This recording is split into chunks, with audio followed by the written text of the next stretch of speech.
Sí, bon dia, Marta. Els ajuntaments estan executant a correcuita la substitució de la gespa artificial dels camps de futbol de Menorca per no perdre el finançament del Consell Insular, que els obliga a tenir les obres enllestides d'aquí a final d'octubre. La majoria de municipis s'hi han posat ja durant l'estiu per garantir que hi hagi la menor afectació possible a l'inici de la competició de la temporada.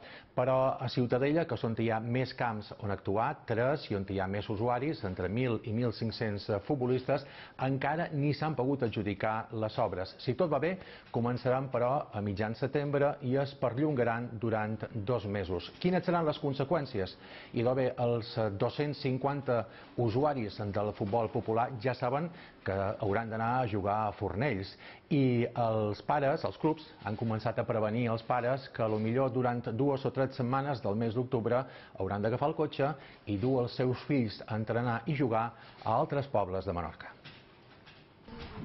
Ciutadella arriba in extremis a canviar la gespa artificial dels seus 3 camps de futbol. Començarà al setembre al camp de l'Atlètic, però tenen una data límit.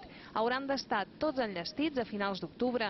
Això provocarà que centenars de fiets s'hagin de reorganitzar per entrenar i fins i tot anar a practicar a altres pobles. Bueno, està clar que el perjudici més gros aquí és pels fiets i pels pares. Clar, no és igual que hagis de decidir d'hora que teu a desenvolupar activitats, en aquest cas de futbol, que li hagis de dir, mira, és que ara avui hem d'anar a entrenar aquí i la setmana que ve hem d'anar a jugar el partit a Fornells, no sé, és un dir, no? Però, clar, el problema és aquest.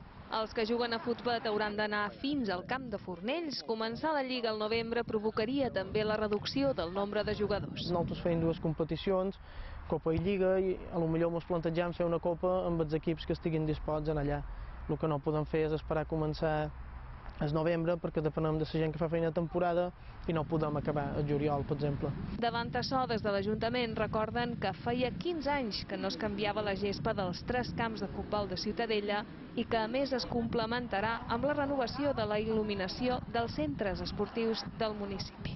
I entenem la seva preocupació, però demanem també una mica d'enteniment en aquest sentit, perquè entenem que és una inversió molt important, que des de fa 15 anys no es feia una inversió d'aquest tipus, i entenem que és un benefici per tots els practicants del món del futbol.